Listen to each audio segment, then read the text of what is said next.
নরেন আফরোজ একটা শাড়ি দেখে সামিহা বেগমকে বললেন। এটা আমার সাদাবের বউকে দিব, আমার ভীষণ পছন্দের শাড়ি। সামিহা বেগম তাকিয়ে রইলেন শাড়ির দিকে, তারপর হঠাৎ করেই বললেন। নূরকে খুব মানাবে শাড়িটায়, পরীর মতো লাগবে, তাই না ভাবি? নরেন আফরোজ চট করে তাকালো সামিহা বেগমের দিকে, তারপর উচ্ছ্বসিত হয়ে বলল। বলছিস? সত্যি বলছিস? মন থেকে বলছিস বল? সামিহা বেগম খুশিতে গদগদ হয়ে বলল। হ্যাঁ ভাবি, মন থেকে বলছি। তোমার সাদাবকে আমাকে দিয়ে দাও, নূর তোমার আজ থেকে। নরেন আফরোজ সামিহা বেগমকে সাথে সাথে জড়িয়ে ধরে বললেন। যা, আজ থেকে আমার ছেলে তোর, তোর মেয়ে আমার। আমি আজকে ওকে শাড়িটি পরিয়ে দেব। এই শাড়িটি পরে নূর টুকটুক করে আমার সারা বাড়ি হেঁটে বেড়াবে। আমার যে কি খুশি লাগছে। আমারও। আমার মেয়ের জামাইকে আমি সব সময় মনের মতো রেঁধে খাওয়াতে পারবো। উফ, কি খুশি লাগছে। বলল সামিহা বেগম। এদিকে নূরের ঠোঁট অস্বাভাবিকভাবে ফুলে গিয়েছে। রিমা বলল। কি রে, তোর ঠোঁটে কি হয়েছে? এত ফুলে গেছে কেন? নূর সাথে সাথে হাত দিল ঠোঁটে, আমচা আমচা করে বলল। পিঁপড়া কামড়েছে? পিঁপড়া এত জায়গা রেখে তোর ঠোঁটে কামড়েছে? ফাজিল মশা। সাদাফের সাথে সাথে কাশি উঠে গেল। সাইমন তাড়াতাড়ি পানি এগিয়ে দিল সাদাফকে। সাবা এসে বলল। কি হয়েছে, কাশো কেন এত? সাদাফ বলল। কই না তো, এমনি। নূর ফোলা ঠোঁট নিয়ে তাকলো সাদাফের দিকে। সাদাফ জানে নূর এখন রাগ করবে, ফুলে থাকবে, মনে মনে ভাবল। আর কয়টা দিন নূর, সাহস করে একবার আমাকে চেয়ে দেখ, আমি সব দিয়ে দেবো তোকে। বাসায় পৌঁছতে পৌঁছতে রাত 11টা বেজে গেল তাদের চারজনেরই। সবাই ড্রয়িং রুমে বসে টিভি দেখছিল আর গল্প করছিল। ওদের দেখে সামিহা বেগম বললেন। কি রে, কেমন মজা করলি? খুব ভালো লেগেছে ছোট আম্মু, এখন ভীষণ টায়ার্ড, ঘুমাবো। বলে ওপরে চলে গেল রিমা। নূরকে দেখে নওরিন আফরোজ বলল। কি রে, ঠোঁটে কি হয়েছে? পিঁপড়া কামড় দিয়েছে বড় আম্মু। ভাই, সাদাফ বুঝতে পারছে কি ভুলটাই না করেছে। ওই মুহূর্তে এসব ভাবেনি সাদাফ। হুমায়ুন রহমান সাদাফের দিকে তাকালো, তাকিয়ে বলল। সাদাব, একটু উপরে আসো, কথা আছে। সাদাফ কি জানে কি বলবে হুমায়ুন রহমান। দীর্ঘশ্বাস ছাড়লো সাদাফ, তারপর বলল। চলো। বলেই সাদাফ উপরে নিজের রুমের দিকে গেল। সাদাফ রুমের দরজা লাগিয়ে বাবার মুখোমুখি হয়ে দাঁড়ালো। হুমায়ুন রহমান বলল।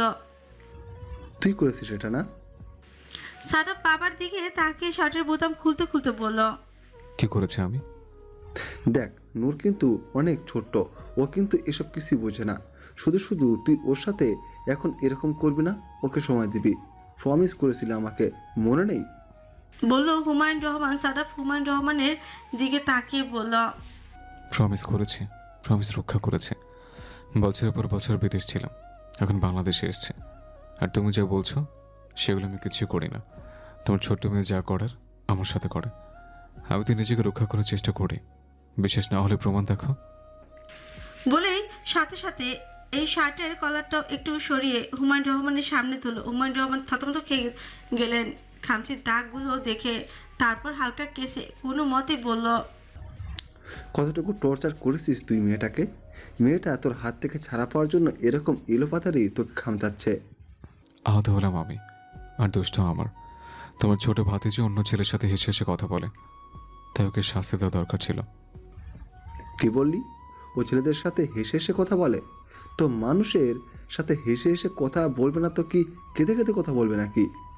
তোমার ভাতিজিকে বড় হওয়ার জন্য যথেষ্ট সময় দেওয়া হয়েছে, কিন্তু বড় হয়ে অন্য ছেলেদের সাথে হেসে হেসে কথা বলবে, এটা আমার মোটেও বরদাস্ত না। এটা আমি মোটেও সহ্য করবো না। কি বড় হয়েছে? মাত্রই তো 16 শেষ হলো মেয়েটার। তোর ছোট বোনের থেকেও 1 বছরের ছোট। কি এমন বড় হয়ে গিয়েছে? স্বামী সংসার এগুলো কিছু বোঝে? ওর মাথায় এগুলো কিছু আছে? কোনো মেয়ে বিয়ের আগে বিয়ে, সংসার, স্বামী এগুলো কিছু বোঝে না। আমার মাকে যখন বিয়ে করেছিলে কে শিখিয়ে পড়ে দিয়েছিল আমার মাকে? তোমার কাছে বিয়ে হয়েছে, সব কিছু শিখেছে, তখন তো ছাড় দাওনি এক ফোঁটাও। নাকি বলেছিলে ছোটদায় কিছু করবো না? যদি ছাড় দিতে তাহলে তো 18 বছর পূর্ণ হওয়ার আগে আমি মায়ের কোলে আসতাম না। বেয়াদব ছেলে। বাবা হয় তোমার, নিজের বাবা মায়ের সম্পর্কে এরকম কথা বলতে লজ্জা করে না? আর তাছাড়া সেই সময়ে যুগ আলাদা ছিল, সে সময় আর এ সময় এক না। ও আমার মা, ছোট থাকলে সব কিছু করা যায়, আর তোমার মেয়ে ছোট বলে তাকে ফুলের টোকা দেওয়া যাবে না? ভুলে যাও না, এ বয়সে আমি আমার মায়ের পেটে ছিলাম। বলল সাদাফ। হুমায়ুন রহমান অবাক হয়ে গেল ছেলের কথা শুনে, তারপর বলল, তুই আসলে চাচ্ছিস কি বলতো আমাকে? আমার মায়ের বয়সের হিসাব করলে নূর যথেষ্ট বড় হয়েছে। সেই হিসেবে তোমার ভাতিজাকে একটু একটু টোকা দেওয়া হয়েছে, অনেক ছাড় পেয়েছে তোমার ভাতিজে।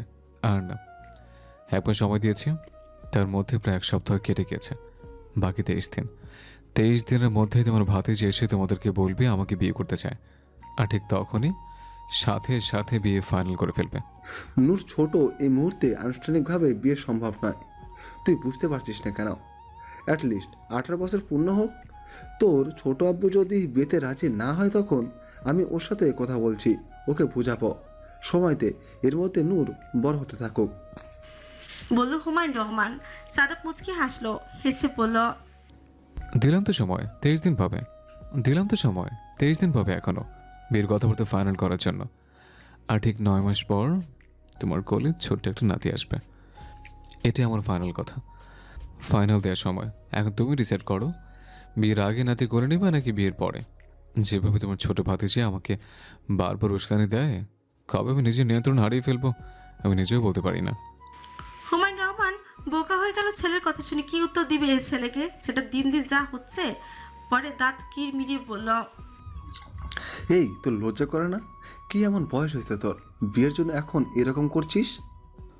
লজ্জা তো তোমার হওয়া উচিত বাবা। ছেলে বিয়ের উপযুক্ত হয়েছে, বারবার বিয়ের কথা বলছে, অথচ তুমি এদিকে কোনো খেয়ালই করছো না। কেমন পুরুষ মানুষ তুমি? একজন পুরুষ মানুষের চাইতে তুমি বোঝো না?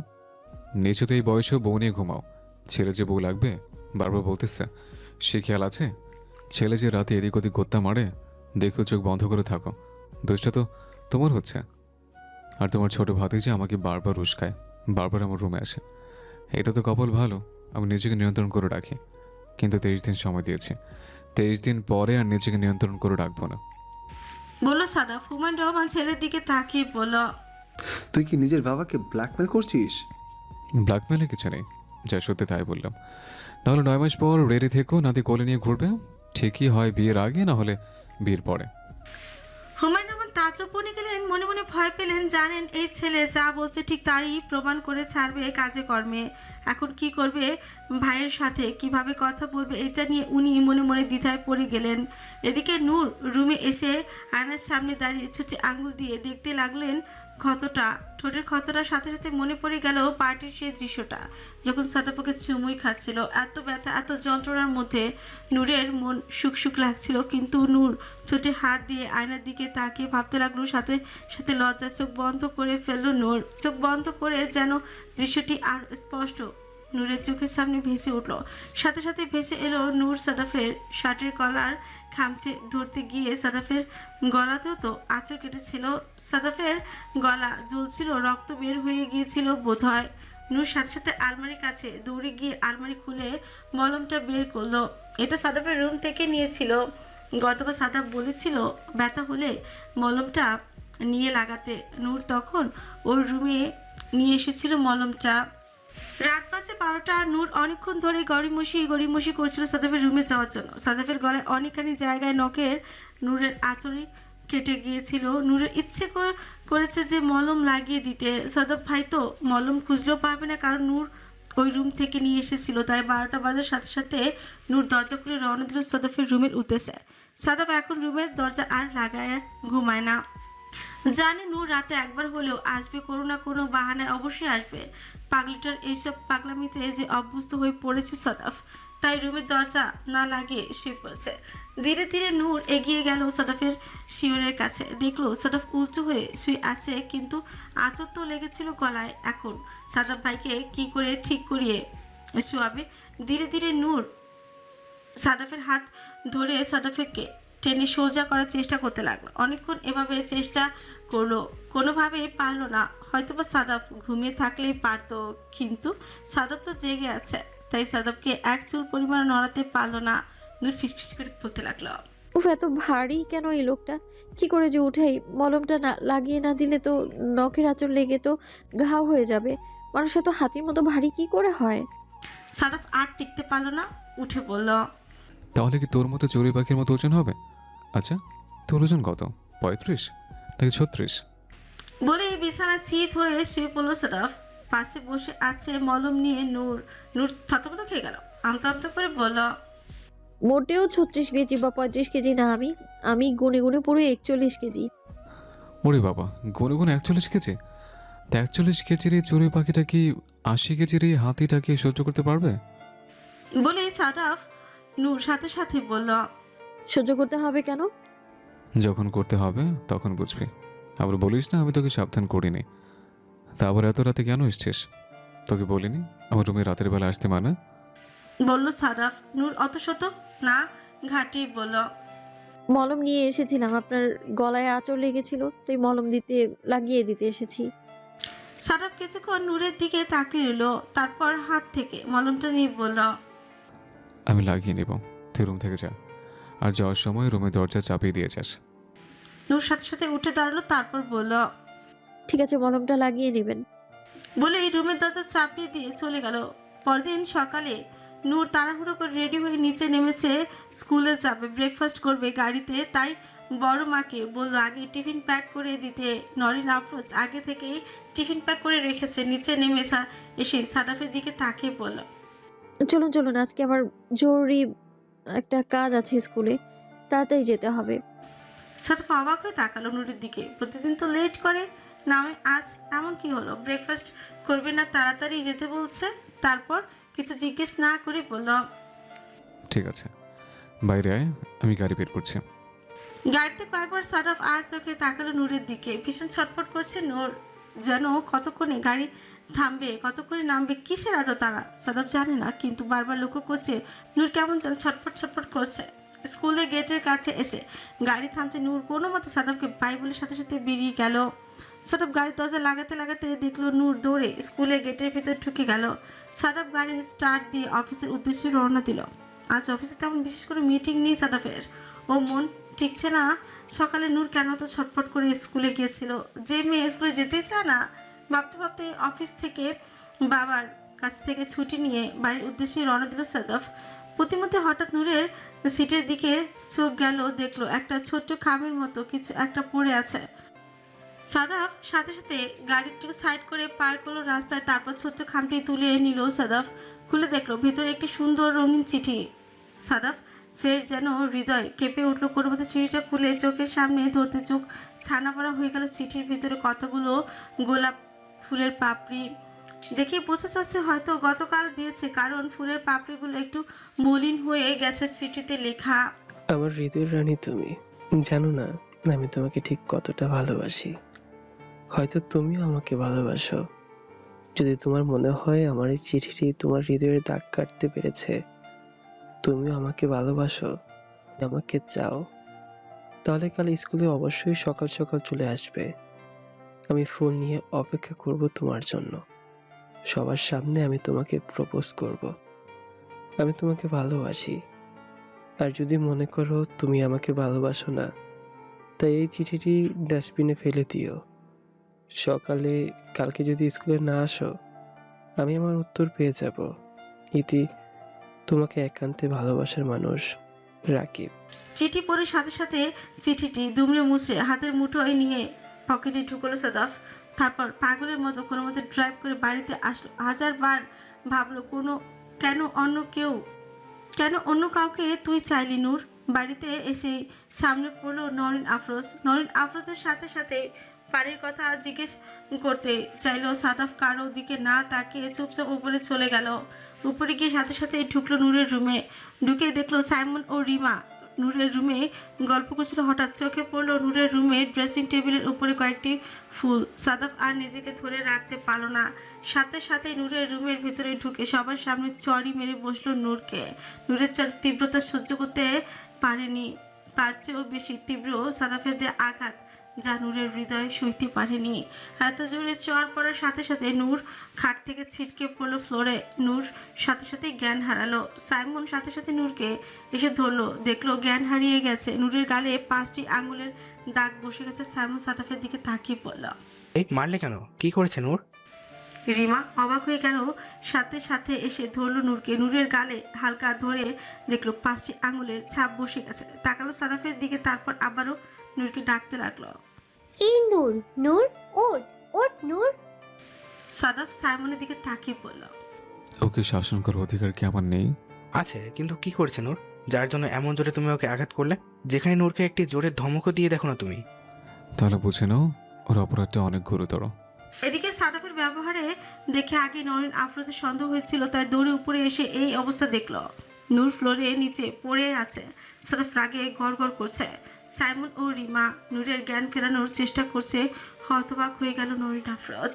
সাথে সাথে জানতে চাইলেন কি হয়েছে, নূরের ও নিচে পড়ে আছে কেন। হঠাৎ চোখ পড়লো ঠোঁটের কোণে কেন যেন এক ফোঁটা রক্ত। সাথে সাথে তাকালো সাদাফের দিকে। সাদাফের মুখ দেখে বোঝা যাচ্ছে এই আঘাতটা সাদাফের থেকে এসেছে। নরিন আফরোজ উঠে এসে সাদাফের সামনে দাঁড়ালো। দাঁড়িয়ে জানতে চাইল, কি হয়েছে নূরের? নূর এভাবে অবচেতন অবস্থায় পড়ে আছে কেন? কি করেছিস? সাদাফের হাতের আঙুলগুলি মুষ্টিবদ্ধ করে অন্যদিকে ঘুরে তাকিয়ে রইল। নরিন আফরোজের সাদাফের হাত ধরে টেনে নিজে এনে সবার সামনে এনে বলল, কি হয়েছে? কথার উত্তর দিচ্ছিস না কেন? কি করেছিস নূরকে? ভুল করেছে, অপরাধ করেছে, শাস্তি দিয়েছে। নাকি এখন আমি ওকে শাস্তিও দিতে পারবো না? সে অধিকার আমার নেই? বলল সাদাফ। নরিন আফরোজ বলল, অবশ্যই আছে, অধিকার আছে। তাই বলে ওকে তুই মেরে অজ্ঞান করে ফেলবি? অজ্ঞান করার মতো কিছুই করিনি। একটা থাপ্পড় দিয়েছে। ও থাপ্পড়কে অজ্ঞান হয়ে গেলে তাতে আমার কিছু করার নেই, কারণ ওর ভুলটা অনেক বড়। ওকে আরও মারা উচিত ছিল। ভুল যদি এত বড়ই হয়ে থাকে তাহলে বড়দের কাছে বিচার দিলি না কেন? ভুলে যাস না ওর বাবা মা এখনো জীবিত আছে। আর তাছাড়া তোর বাবা তো আছেই। তোর বাবা যদি শুনতে পারে তুই নূরের গায়ে হাত তুলেছিস তাহলে কি হবে ভেবে দেখ। বলল নরিন আফরোজ। নরিন আফরোজ কিছুক্ষণ থেমে ছেলের দিকে তাকিয়ে আবার বলল, সত্যি করে বল, নূর কি এমন করেছে? তুই তো কখনো নূরের দিকে চোখ তুলে তাকিয়ে কথা পর্যন্ত বলিস না, তাহলে আজকে কি এমন করলো একেবারে থাপ্পড় লাগিয়ে দিলি? নরিন আফরোজ আরও কিছু বলবে তার আগে হনহনিয়ে সাদাফ রুম থেকে বের হয়ে গেল। কারো কোনো কথার প্রশ্নের উত্তর দেওয়ার মুড নেই এই মুহূর্তে, তাই ওর নিজের রুমে যেতে হবে, যে মাথা ঠান্ডা করতে হবে। সাদাফ রুমে ঢুকে সাথে সাথে ওয়াশরুমে চলে গেছে। ওয়াশরুমে গিয়ে শাওয়ার অন করে পানির নিচে দাঁড়িয়ে রইল মাথা ঠান্ডা করার জন্য। কিছুক্ষণ মাথা ঠান্ডা করে হাতের দিকে তাকালো ও এই হাত দিয়ে নূরের গায়ে আঘাত করেছে। ও ছোট্ট নূর, যার দিকে কখনো একটু জোরে শব্দ করে কথা বলতো বলেই দেখেনি এই পর্যন্ত। পরক্ষণে মনে পড়ে গেল নূরের কাছ থেকে পাওয়া চিঠিটির কথা, যে চিঠিতে স্পষ্ট লেখা আছে যদি নূর সেই ছেলেকে ভালোবাসে তাহলে ও তাড়াতাড়ি স্কুলে যাবে। ও নূর তো আজকে তাড়াতাড়ি স্কুলে গিয়েছিল, তাহলে কি সেই ছেলেকে ভালোবাসে? ও যদি ওই ছেলেকে ভালোবাসবে থাকবে, তাহলে সাদাফের বিয়ে নিয়ে এত টেনশন কেন নূরের? আর এতদিন এগুলো কি ছিল? সাদাফকে তাহলে ভুল বুঝলো নূরের সম্পর্কে, মনে মনে ভাবলো সাদাফ। এদিকে নূরের জ্ঞান ফেরার পর থেকেই নূরের শরীরে হালকা জ্বর শুরু হয়ে গেল। বাড়িতে কেউ হুমায়ুন রহমান ও ফজলুর রহমানকে জানায়নি সাদাফ নূরকে মেরেছিল। সামিয়া বেগম পরে শুনেছে নূরকে চর মেরেছে সাদাফ। উনি অবশ্য ভেবেছেন যেহেতু বলেছে নূর অন্যায় করেছে, তাহলে হয়তো বড় ধরনের কোনো অন্যায় করেই থাকবে, না হলে সাদাফ তো মারার ছেলে নয়। নূর অসুস্থ হয়ে গিয়েছে সবাই ভেবেছে এমনি এমনি হালকা পাতলা জ্বর। হুমায়ুন রহমান ও ফজলুর রহমানকে ওইভাবে নূরের জ্বরের কথা বলা হয়নি, বলেছে ও ঘুমিয়ে গেছে, তাই বাবা চাচা কেউ আর ডিস্টার্ব করতে আসেনি। আসলে হয়তো গালের দাগই দেখি বুঝেই যেত কি হয়েছে।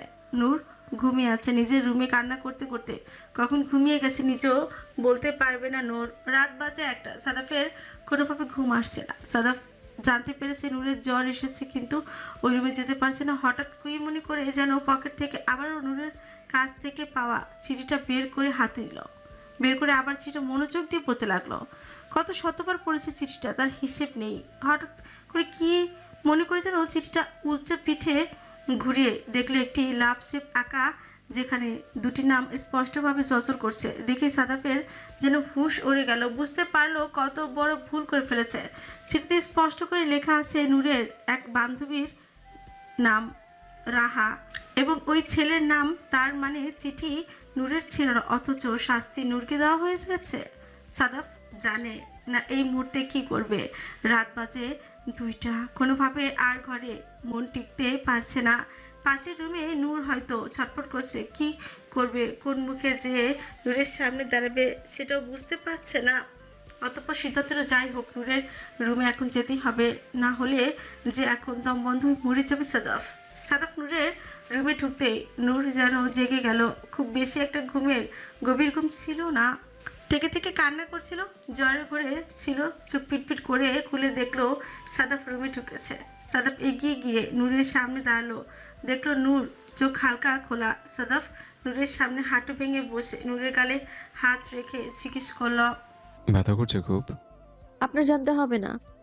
কার জানতে হবে তাহলে? যে খুশি সে জানুক, আপনি আমার রুম থেকে যান। সাদাফ বিছানায় উঠেই জড়িয়ে ধরল নূরকে। নূর ছোটার জন্য এলো পাতারি হাত পা ছুটতে নাড়াতে লাগলো। দুর্বল শরীর, তাই পেরে উঠল না। ছাড়ো না অশুভ নির্দয় লোক, কিসের অধিকার ফলাতে আসেন বারবার? বলল নূর। সাদাফ বলল, প্রতিবেশীর হক তো রমেশের জড়িয়ে ধরার হক সবার আগে আমার।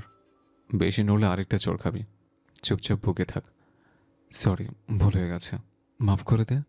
বলে নূরের গালে চুমু খেলো সাদাফ। ব্যথায় নূর কুকিয়ে উঠল। সাদাফ ধীরে ধীরে ছোট্ট ছোট্ট চুমু খেতে লাগলো নূরের গালে।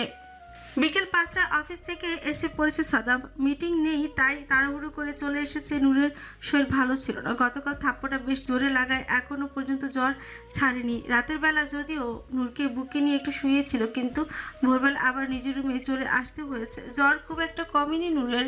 ফজলুর রহমান সাদাফকে তড়িঘড়ি করে ভেতরে ঢুকেই পানি খেতে দেখে সামনে এগিয়ে এলেন, তারপর বললেন, কিরে, কতদিন পার হয়ে গেল, তোর বিয়ের প্রস্তাব তো এখনো এলো না।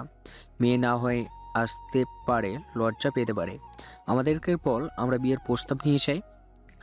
বিয়ে হবে সামনের মাসে, এখনো 22 দিন সময় আছে। 21 দিনের মধ্যে যে দিনই মেয়ে প্রস্তাব নিয়ে আসবে তার পরের দিনই বিয়ে হয়ে যাবে, সমস্যা নেই। মানে কি, প্রিপারেশনের একটা ব্যাপার আছে না? বিয়ে কি হুটহাট হয়? আমার বিয়ে হুটহাট হবে, সমস্যা নেই। যেদিন মেয়ে এসে বলবে আপনার ছেলেকে বিয়ে করতে চাই, ঠিক তার পরের দিনই বিয়ে হয়ে যাবে।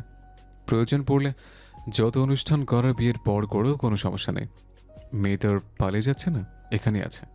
ফজলুর রহমান অবাক হয়ে বললেন, মানে এখানে আছে মানে?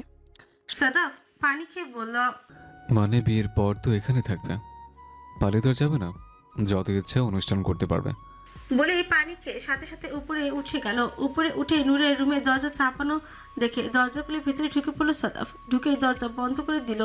নূর ঘুমিয়েছিল না, আদৌ জাগনায় ছিল।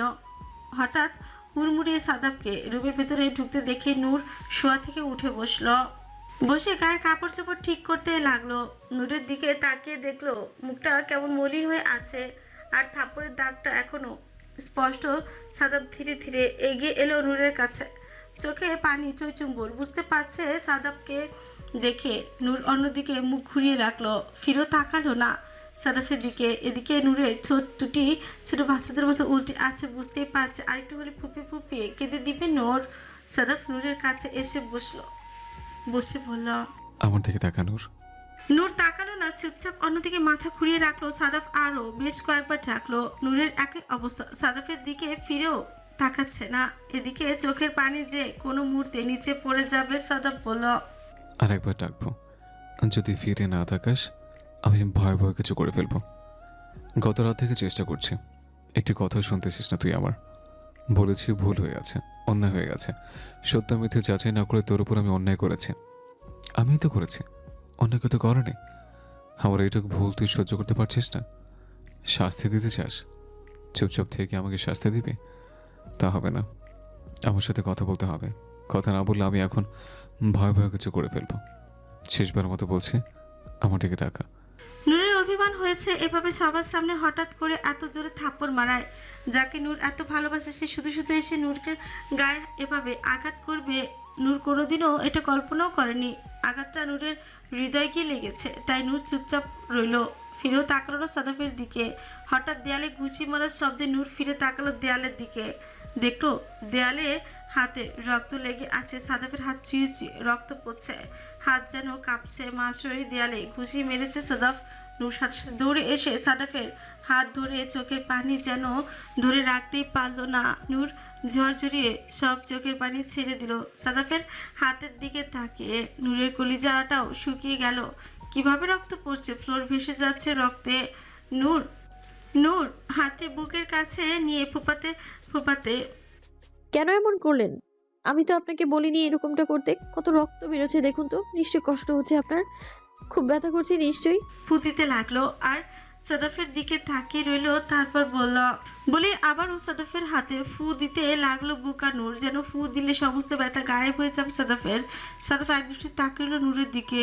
এইভাবে কিছু রক্ত ঝরিয়ে যদি নূরের রাগ কমানো যায়, তাহলে এরকম শত শত ফোঁটা রক্ত ঝরানো মঞ্জুর সাদাফের। এদিকে দরজায় নক করছে হুমায়ুন রহমান ও ফজলুর রহমান। এমন হুড়মুড় করে সাদাফ অফিস থেকে এসে নূরের রুমে ঢুকেছে। ফজলুর রহমান সন্দেহ হয়েছে নূরের কিছু হয়েছে কিনা। উপরে এসে রুমে দরজা বন্ধ পাওয়ার সাথে সাথে নক করবে এমন সময় দেয়ালে কিছু একটা জোরে ঘুষি বা কিছু শব্দ পেয়েছে, যার কারণে এখন দরজা জোরে জোরে নক করছে হুমায়ুন রহমান। ফজলুর রহমান মনে মনে চিন্তা করছেন কি এমন হয়েছে। দরজা লাগিয়ে রেখেছে আর ভেতরে কিছু শব্দ হলো, মনে হলো কেউ দেয়ালে সজোরে ঘুষি মারলো।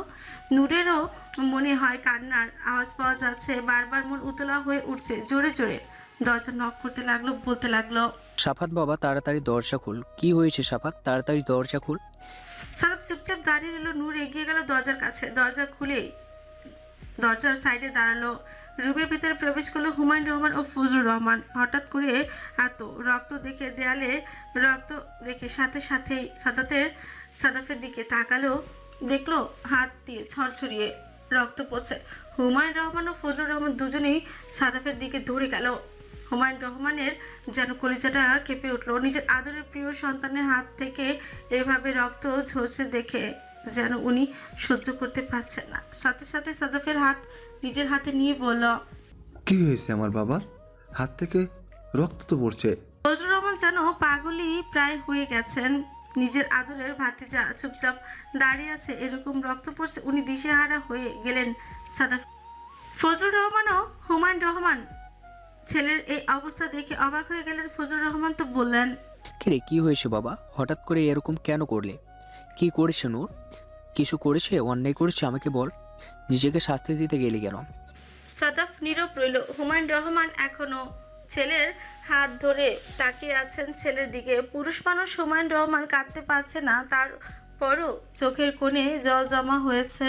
ছেলের এমন রক্তাক্ত হাত উনি সহ্য করতে পারছে না। এদিকে চিৎকার চেঁচামেচি শুনে গিয়ে নিচ থেকে সবাই ছুটে এলো। নওরিন আফরোজ, সামিয়া বেগম এবং সাইমন, রিমা সবাই দৌড়ে এসে এই অবস্থা দেখে সবাই চিৎকার চেঁচামেচি শুরু করে দিল। রিমা দৌড়ে এসে বলল, ভাইয়া কি হয়েছে হাতে? কিভাবে এত রক্ত পড়ছে?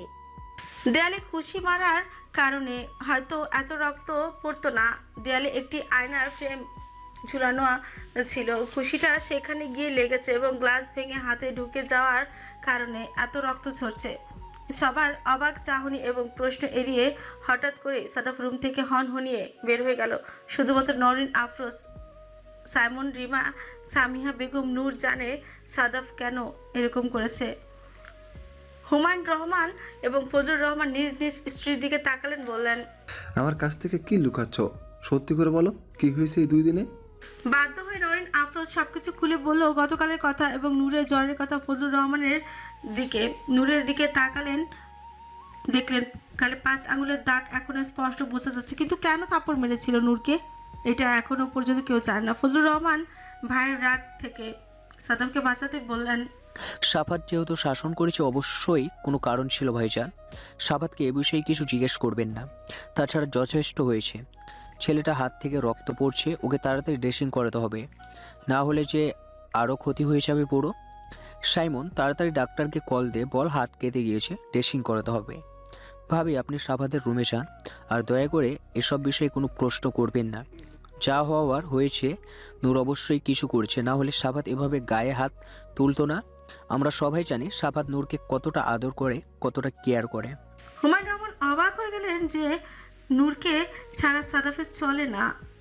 নূরের মুখ ফুটে একটা কটু কথাও বলে না যে সেই নূরকে থাপ্পড় মেরেছে। কি এমন হয়েছিল আর এখনই বা কি হয়েছে যে নিজের হাত এভাবে ক্ষতবিক্ষত করে ফেলেছে ছেলেটি। ও যতই ঠোঁট কাটা থাকুক না কেন সাদাফ তার অতিশয় ভদ্র বাচ্চা, এটি উনি জানেন। অনেক ভালো ছেলে কখনো কারো কোনো ক্ষতি করার ছেলে সাদাফ নয়। তাহলে কি এমন হতে পারে? দুজনের মধ্যে কি বিয়ে নিয়ে বা অন্য কিছু নিয়ে মনোমালিন্য হয়েছে কিনা?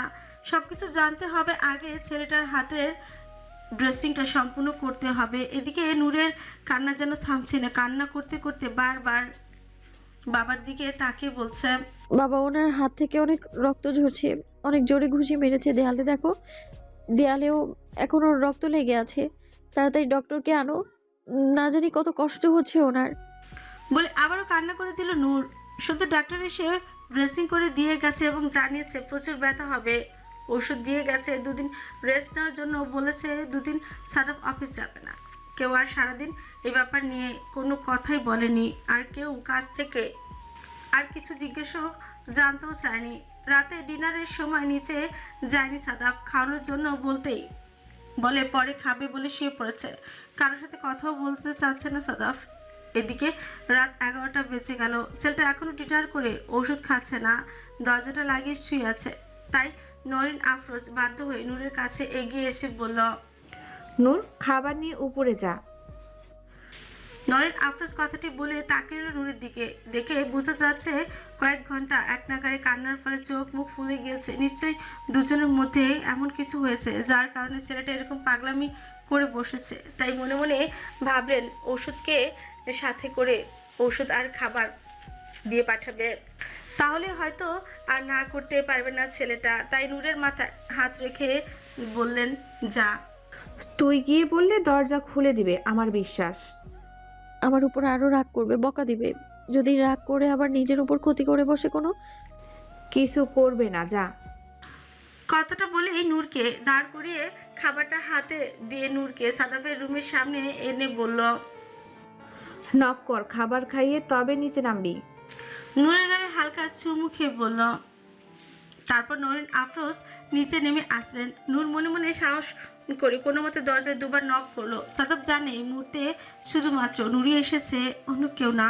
তাই প্রথমে কোনো সাড়া দিল না, কিন্তু নূর কয়েকবার একাধারে নক করার কারণে সাদাফ ধীরে ধীরে উঠে দরজা খুলে আবার বিছানায় গিয়ে মাথায় হাত রেখে শুয়ে পড়ল।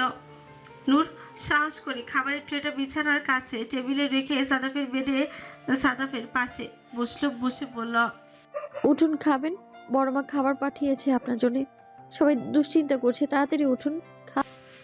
সাদাফ মাথা থেকে হাত সরল না, কপালের উপর থাকা হাত অবস্থায় বলল, বিরক্ত করবি না, খাবার এনেছিস, রেখে চলে যা, আমার যখন ইচ্ছা হবে তখন খাবো।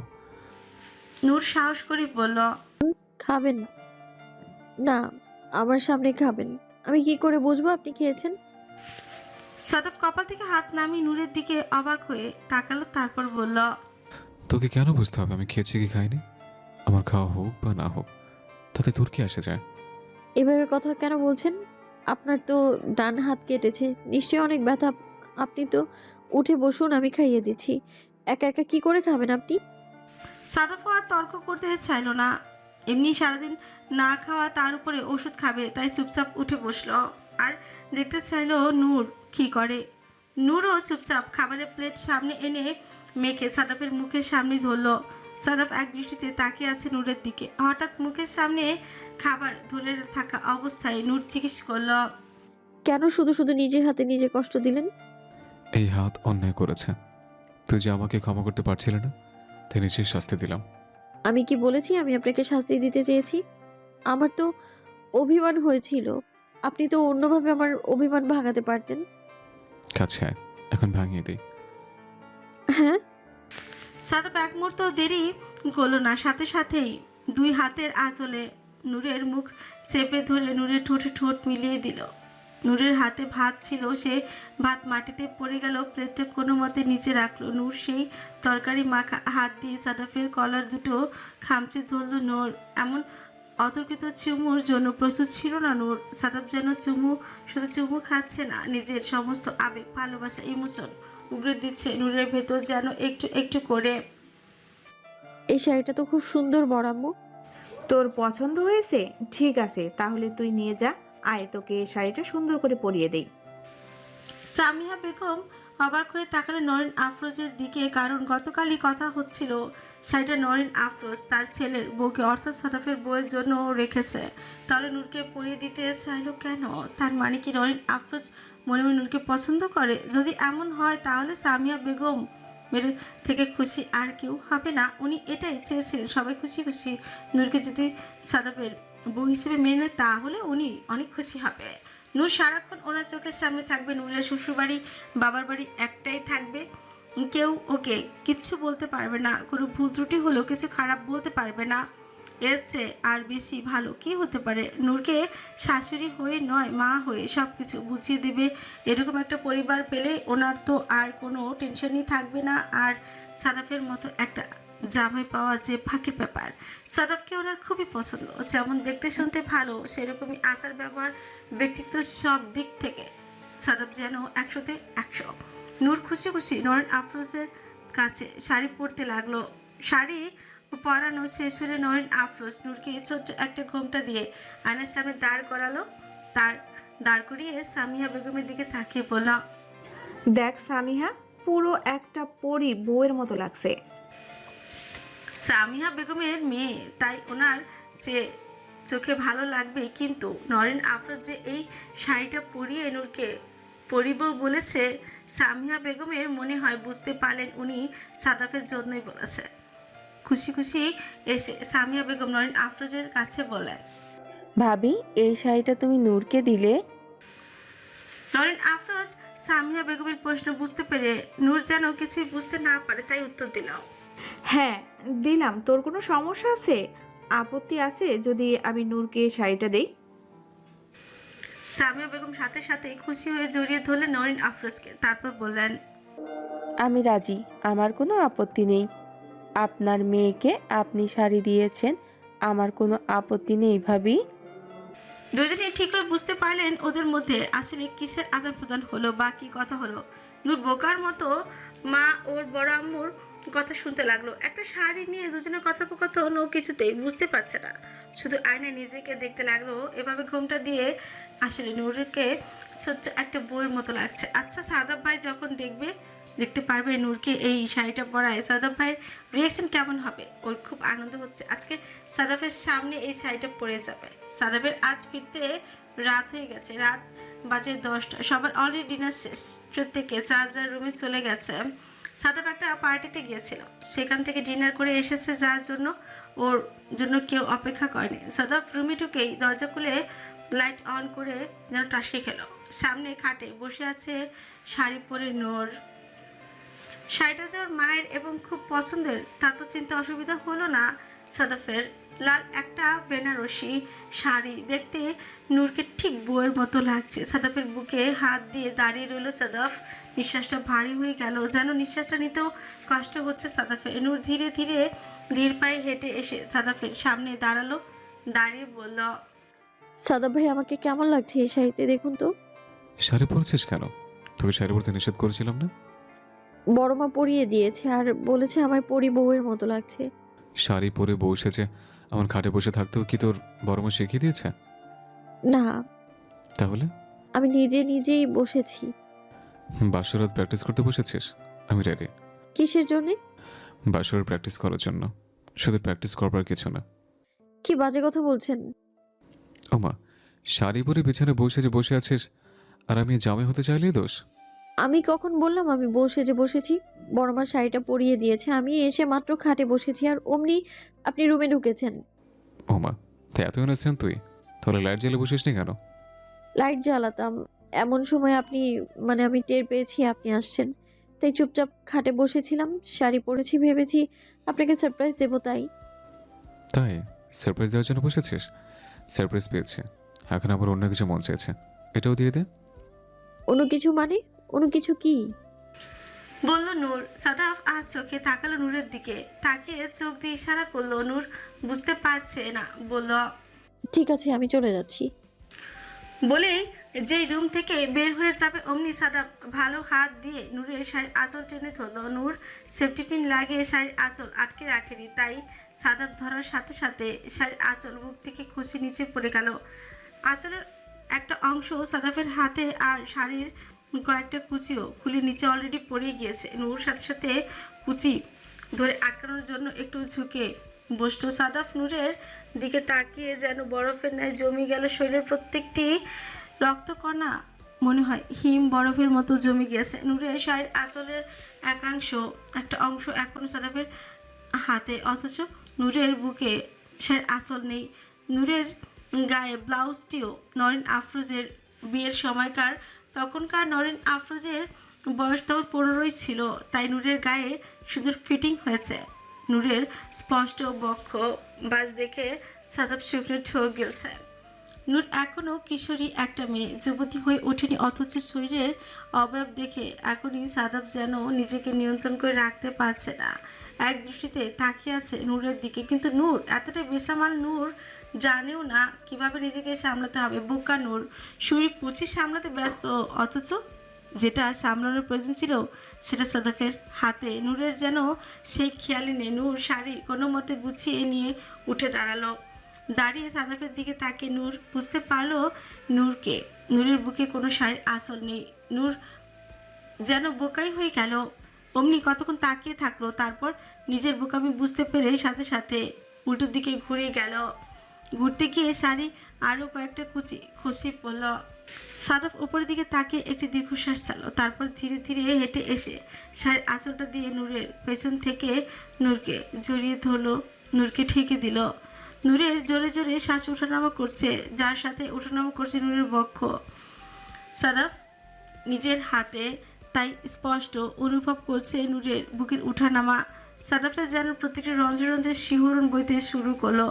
লোমগুলো দাঁড়িয়ে গেল। সাদাফের উষ্ণ নিঃশ্বাস আশ্রয় পড়ছে নূরের কাঁধে। নূরের দেহ মন যেন শিহরিত হতে লাগলো সাদাফের প্রতিটি স্পর্শে। সাদাফের হাতের উষ্ণ স্পর্শে নূর যেন মোমের মতো গলে যাচ্ছে। সাদাফের স্পর্শ যেন এখন নূরের কাছে আগুনের মতো মনে হচ্ছে। নূর ছটফট করে উঠল যেন একবার। সাদাফের হাত থেকে ছাড়া পেতে চাইলে সাদাফ ধীরে ধীরে নূরের কানের কাছে নাক খুঁজতে খুঁজতে বলল, এভাবেই থাক, নড়াচড়া করিস না, আমার বুকে থাক, তোকে অনুভব করতে দে। আজ মন ভরে তোকে অনুভব করতে চাই। রাত 11:30, এখনো রুমে কেউ ঘুমায়নি। হুমায়ুন রহমান বিছানায় এদিক ওদিক করছিলেন। নরেন আফরোজ বিছানায় বসে বললেন, আপনাকে যে কয়েকদিন আগে একটা কথা বলছিলাম, কি চিন্তা ভাবনা করে দেখেছেন? কোন ব্যাপারে? নরেন আফরোজ বিরক্তি ভরা চোখে বলল। হুমায়ুন রহমান একটু নড়েচড়ে উঠল, তারপর বিছানায় উঠে বসলেন। গম্ভীর চিন্তায় মগ্ন অবস্থায় বললেন, আচ্ছা, সাদাব নূরকে কেন চর মেরেছে তুমি বলতে পারবে? নরেন আফরোজ গম্ভীরভাবে উত্তর দিলেন, না, তবে এতটুকু জানি এটা ওদের ব্যক্তিগত ব্যাপার।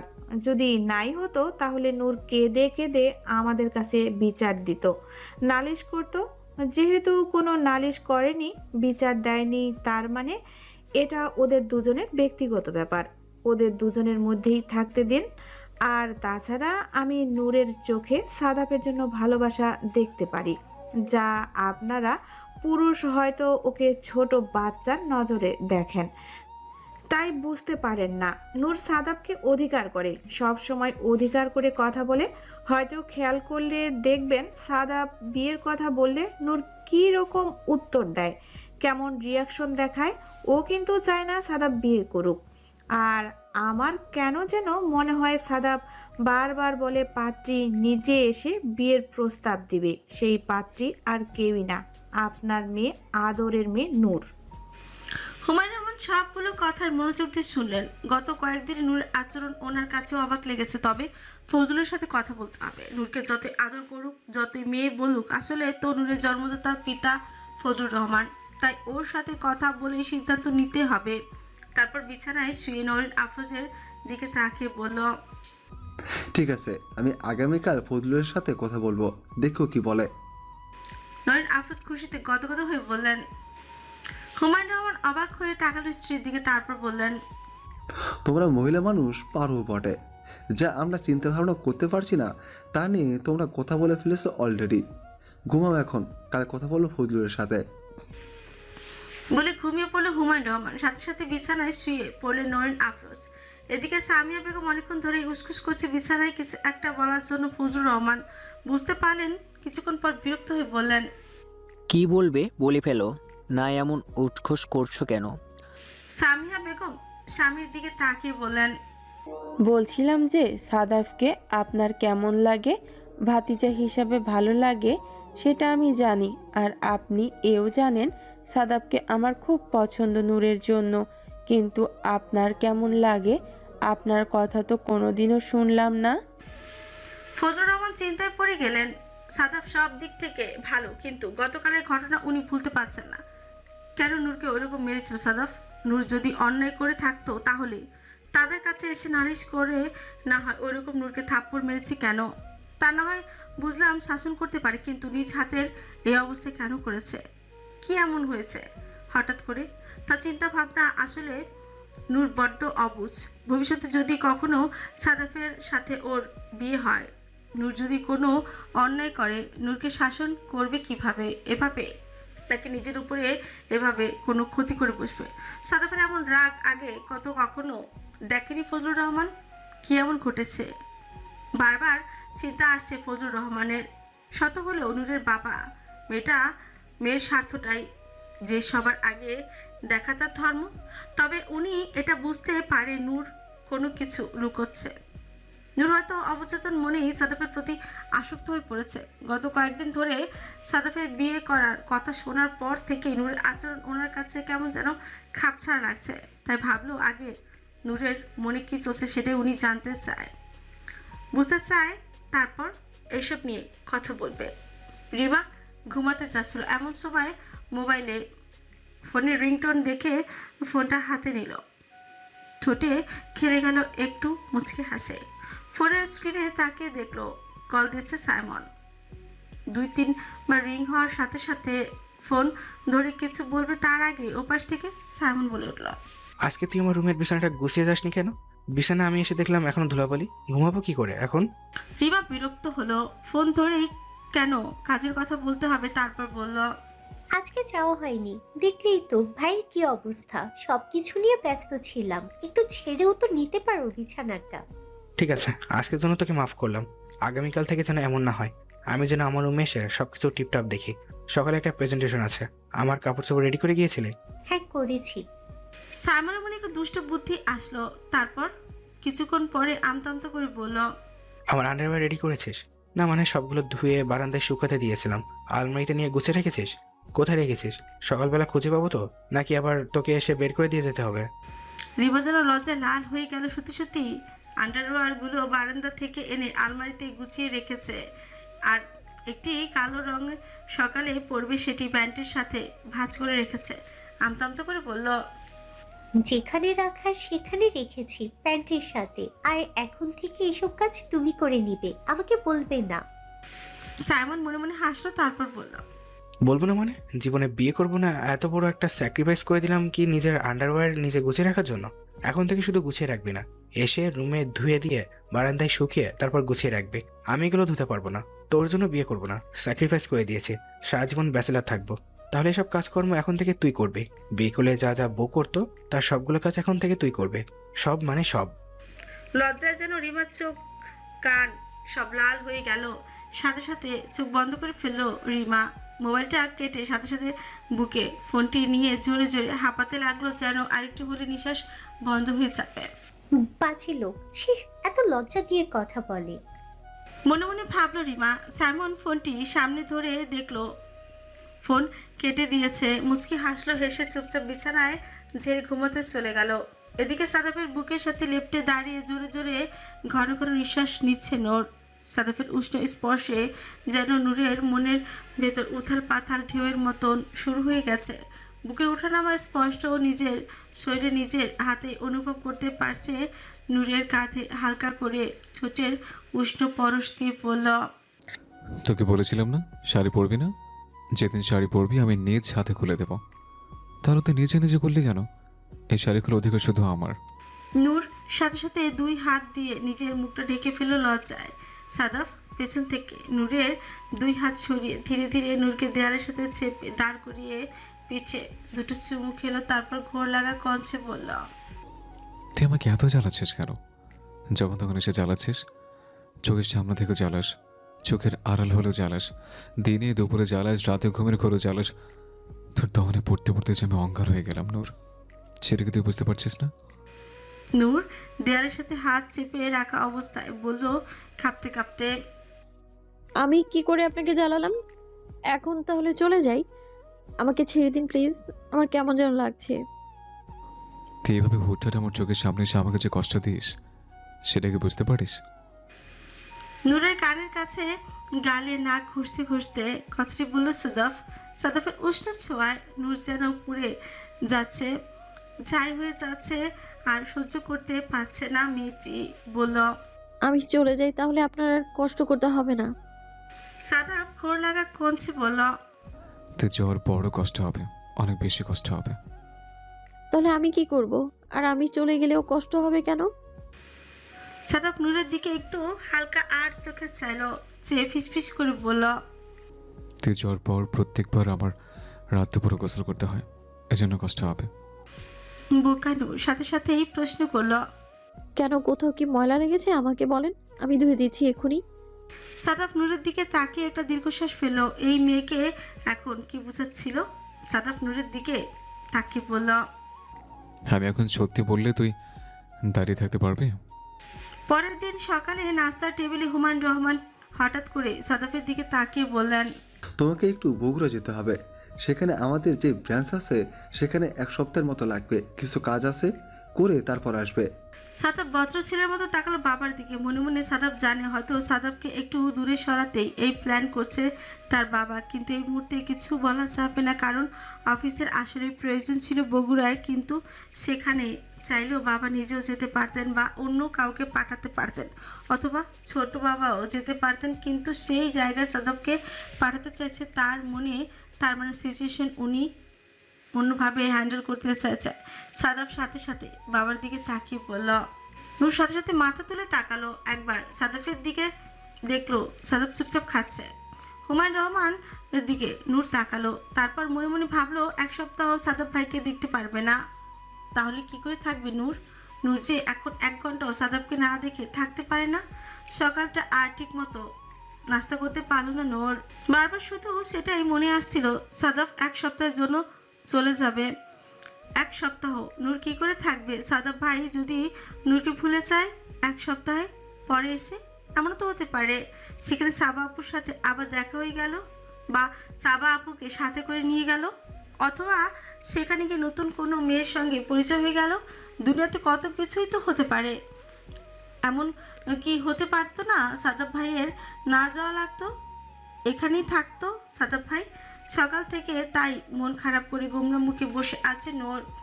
বিকেল হয়ে এলো, নূর ড্রয়িং রুমে বসে আছে। কতক্ষণে সাদাফ আসবে, সাদাফকে একটু দেখবে, রাতেই তো চলে যাবে বগুড়া, কিন্তু এখনো সাদাফ ভাই আসছে না কেন? নূরের কেমন যেন লাগছে, এখনোই আনসান আনসান করছে মনের ভেতর। হুমায়ুন রহমান বসে চা খাচ্ছেন, ফজলুর রহমান এসে জয়েন করলেন। চা হাতে নিবে অমনি নূরের এরকম ছটফটানি দেখে ফজলুর রহমান বললেন, নূর মা, এদিকে আই তো। কি হয়েছে, এত ছটফট করছিস কেন? এক জায়গায় একটু শান্ত হয়ে বস না। নূর চুপচাপ এসে বাবা ও বড় বাবার মাঝে বসলো। বসে একবার হুমায়ুন রহমানের দিকে তাকালো, কিন্তু কিছু বলতে পারলো না। আর একবার ফজলুর রহমানের দিকে তাকালো। ফজলুর রহমান বলল, কিছু বলবি? নূর আমতা করছে কিছু বলবে, কি বলবে না। হঠাৎ বোমা ফাটালো নূর ঠাস করে। বাবার দিকে তাকিয়ে বলল, সাদাব ভাইয়ের জায়গায় তুমিও তো যেতে পারো বগুড়া। তোমরা তো সারাদিন বাসায় বসে থাকো, সাদাব ভাই এখানে থাকুক, এমনি হাত কেটে গেছে ওনার। ফজলুর রহমান মেয়ের কথা শুনে অবাক হয়ে গেলেন। যেখানে না করার কথা ছিল সাদাফের, সেখানে ওনার মেয়ে না করছে। সাদাফ যেন না চায়। নূর কি তাহলে আসলে সাদাফের প্রতি এতটাই আসক্ত হয়ে গিয়েছে যে এখন আর সাদাফের কিছুই মুখ ফুটে বলতে হয় না? সাদাফের কথা, সব কথাগুলো নূর বলে দেয়। হুমায়ুন রহমান ফজলুর রহমানের দিকে তাকালেন। ফজলুর রহমানও চেপ করে তাকিয়ে রইল হুমায়ুন রহমানের দিকে। নূরের কথা কোনো উত্তর ফজলুর রহমান দিতে পারলেন না। ফজলুর রহমান বললেন, মা, উপরে যাও, গিয়ে পড়তে বসো, সামনে পরীক্ষা। নূর আর কোনো কথা বলো না, একবার বাবার দিকে অসহায় দৃষ্টিতে চাইল। হুমায়ুন রহমানও তখনও চুপ করে গেলেন। নূর হুমায়ুন রহমানের দিকে তাকিয়ে বললেন, ও বাবা, তুমি বলো না বাবা যাক, ওনার তো হাত কেটে গিয়েছে, হাতে না জানি কত ব্যথা, ভীষণ যন্ত্রণা হবে তো, কিভাবে কাজ করবে বলো তো? যদি ওইখানে গিয়ে কিছু হয়ে যায় হাতে? মা তুমি পড়তে যাও, সমস্যা হলে তো সাদাব বলতো। যেহেতু সাদাবের কোনো সমস্যা নেই, তার মানেও যেতে পারবে। তুমি যাও মা, পড়তে বসো। নূরের মনটা ভেঙে গেল। সেই সুযোগটুকু যেন আর কাজে লাগলো না। আর উনিই বা কেন বলেন না যে যাবেন না? আমার হাতে সমস্যা। খুব অভিমান হলো এখন সাদাফের উপর নূরের। নূর থুপথাপ পা ফেলে নিজের রুমে চলে গেল। রুমে গিয়ে দরজা লাগিয়ে পড়ার টেবিলে বসে ভাবতে লাগলো কিভাবে থাকবে সাদাফকে ছাড়া। হঠাৎ নূরের মনে পড়ে গেল গতকাল রাতে শাড়ি পরে যখন সাদাফের রুমে গিয়েছিল সেই কথা। হঠাৎ যেন একরাশ লজ্জা নূরকে ঘায়াল করে ফেললো। গতকাল রাতে কি নির্লজ্জ মার্কা কথাগুলোই না বলেছিল সাদাফ ভাই। ঠিক চিন্তা করলে এখনও নূরের গায়ে লোমকূপগুলো দাঁড়িয়ে যায়। নূর সাথে সাথে চোখ বন্ধ করে ফেললো আর মনে করতে লাগলো কালকের কথাগুলো। সাদাফ নূরকে শাড়ি পরাতে পরাতে বলেছিল, ছেলেমেয়ের মধ্যে মন থেকে ভালোবাসা ছাড়া আরও একটা সম্পর্ক হয়, সেটা একটু অ্যাডাল্ট সম্পর্ক, যেটা শুধু মনের না শরীরের একটা চাহিদা সৃষ্টি হয়। একটা পুরুষ একটা নারীর দেহকে খুব কাছ থেকে পেতে চায়, শারীরিকভাবে একটু ছুঁতে চায়, সেটাকে অ্যাডাল্ট সম্পর্ক বলে। আর যখন পুরুষটা তার চাওয়া মোতাবেক না পায়, তখন সে এভাবে প্রতিনিয়ত আমার মতো চলতে থাকে। আপনি তো আমাকে ছুঁয়ে আছেন, যখন তখন ছুঁতে পারেন, তাহলে? আর ঘনিষ্ঠভাবে ছুঁতে চাই, যেভাবে ছুঁয়ে দিলে কোলে থেকে ফুটে ফুল হবে, যেভাবে ছুঁয়ে দিলে তুই আমাকে বড় যন্ত্রণা অনুভব করবি। কানের কাছে ফিসফিস করে বলল সাদাফ। কথাগুলো মনে পড়তে সারা শরীরে শিহরণ বয়ে গেল নূরের। নূর সাথে সাথে চোখ খুলে ফেলল। ফজলুর রহমান হুমায়ুন রহমানের দিকে তাকিয়ে বললেন, ভাইজান কিছু মনে করবেন না, নূর আসলে বুঝে বলেনি, বাচ্চা মেয়ে তাই বলে ফেলেছে, সাবাদের হাত কেটেছে তাই। হুমায়ুন রহমান এক দৃষ্টিতে তাকিয়ে রইলেন ফজলুর রহমানের দিকে, তারপর বললেন, তুই কি আসলে মনে করিস নূর বাচ্চা মেয়ে? নূর কিছু বুঝতে পারেনি, শুধুমাত্র হাত কেটেছে তাই সাদাবকে যেতে দিতে যাচ্ছে না। তুই কি সত্যি এটা মনে করিস? ফজলুর রহমান বড় ভাইয়ের দিকে তাকিয়ে রইলেন, কিন্তু মুখ ফুটে কিছু বলতে পারছেন না। মিথ্যা ওনার মুখ দিয়ে আসবে না, আর সত্যিটা মুখ ফুটে বলতে চাচ্ছেন না। সত্যি এটাই, নূরকে যতই বাচ্চা মনে করুক, নূর এখন সাদাফের প্রতি এমন আসক্ত হয়ে গিয়েছে যে বাবা চাচা কারোর সামনে লজ্জা পাচ্ছে না সাদাফকে নিজের অধিকার করতে। নূর যে সাদাফকে ভালোবাসে তা এখন স্পষ্ট, কিন্তু নূরের ভালোবাসা আর সাদাফের ভালোবাসা কি এক? সাদাফ কি নূরকে সেইভাবে চায় যেভাবে নূর সাদাফকে ভালোবাসে? মনে মনে ভাবলো ফজলুর রহমান। সাদাফের মন মেজাজ ভালো ছিল না, তাই অফিসের পর আর বাসায় ফেরেনি। বন্ধুদের সাথে আড্ডা মেরে একেবারে রাত 9টার দিকে বাসায় ফিরল। বাসায় ফিরে দেখলো ড্রয়িং রুমে সবাই ওর জন্য অপেক্ষা করছে। এদিক ওদিক না তাকিয়ে উপরে উঠবে ঠিক এমন সময় নূর পেছন থেকে দৌড়ে এসে এক গ্লাস পানি দিয়ে বলল, পানি খান, আপনাকে ভীষণ টায়ার্ড দেখাচ্ছে। বাড়ির লোক সবাই অবাক হয়ে গেল। রিমা, সাইমন, হুমায়ুন রহমান, বাকি সবাই অবাক হয়ে গেল। ফজলুর রহমান ভাবলেন, যে মেয়েটিকে টিপে টিপে ধরে খাওয়াতে হয়, সে মেয়ে দৌড়ে সাবাদের জন্য পানি এনেছে।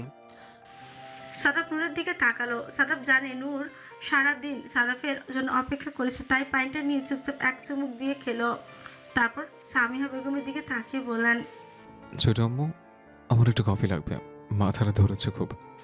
সামিহা বেগম কিছু বলবে তার আগে নূর বলল, আমি এক্ষুনি করে নিয়ে আসছি, আপনি উপরে যান। সাদাফ নূরের দিকে তাকালো। সাদাফ জানে নূর একটা মুহূর্ত নষ্ট করতে চাচ্ছে না সাদাফের কাছাকাছি থাকতে, তাই সাদাফ মুচকি হেসে উপরে চলে গেল। হুমায়ুন রহমান বোকাপুনি গেল ছেলের ট্রিক্স দেখে, কতটা বশীভূত করে ফেলেছে নূরকে। এখন সাদাফ কিছু মুখ ফুটে বলতেও হয় না, যা চায় ঠিক নূরকে দিয়ে করিয়ে নিচ্ছে। এদিকে নরিন আফরোজ সবাই অবাক হয়ে গেলেন, তবে নরিন আফরোজ এবং সামিয়া বেগম ভেতরে ভেতরে খুশি। ফজলুর রহমান চিন্তায় পড়ে গেলেন, এটা কি নূরের পক্ষ থেকে একতরফা, নাকি সাদাফও নূরকে চায়? কারণ সাদাফ এখনো কিচ্ছু বলেনি, আর সাদাফ যেরকম চাপা স্বভাবের ছেলে হয়তো মুখ ফুটে বলবেও না, তাই উনি চিন্তা করছেন কি করে সাদাফকে পরীক্ষা করা যায়। নূরের প্রতি সাদাফের কোনো ফিলিংস আছে কিনা? যদিও সাদাফের ভেতর নূরের জন্য এমন কোনো ফিলিংস জন্ম না নেয়, সত্যি সত্যি যদি অন্য কোনো মেয়ে থেকে থাকে তাহলে নূরকে উনি কষ্ট পেতে দেবে না। তাই আগে সাদাফের দিকটাই যাচাই করবে, দেখবে সাদাফের তরফ থেকে নূরের প্রতি কোনো অনুভূতি কাজ করে কিনা। এদিকে নূর কফি বানিয়ে রেডি হনহনিয়ে সবার সামনে দিয়ে কফি ট্রে নিয়ে উপরে চলে গেল। এমন একটা ভাব যেন নিচে কেউ নেই। সাইমন আর রিমা একে অপরের দিকে তাকে চোখ চলাচল করছে, বোঝার চেষ্টা করছে আসলে ঘটনাটা কি, নূর এরকম করছে কেন। কফি নিয়ে নূর হনহনিয়ে সাদাফের রুমে অনুমতি ছাড়া ঢুকে পড়ল। সাদাফ মাত্রই শার্টের বোতাম খুলছিল, এমন সময় নূর ঢুকেছে। নূরের দিকে তাকিয়ে পড়ল।